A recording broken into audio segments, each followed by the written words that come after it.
এই সিস্টেম খাতায় করি যেভাবে দিয়ে গেছেন, এটা মুক্তাসার ওয়াজিফা শিক্ষার মধ্যে এটা বলা আছে।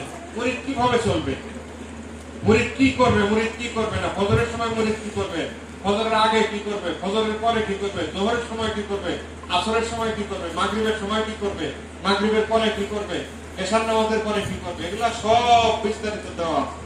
আচ্ছা আপনারা দয়া করে ওয়াজিফা শিক্ষা কিনা শুধু বাড়িতে ফালাই রাখেন।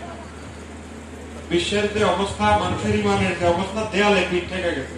আপনারা জাকেররা যদি গাফেল হন, জাকের শব্দের অর্থ আল্লাহর জিকিরকারী। আমাদের গায়ে সাইনবোর্ড আমরা জাকের, তাই না? আমাদের গায়ে সাইনবোর্ড আমরা জাকের। জাকের আল্লাহর জিকিরকারী যারা, তারা যদি গাফেল হয়, তাইলে দুনিয়াতে শান্তি রহমত কিভাবে আপনি আশা করেন?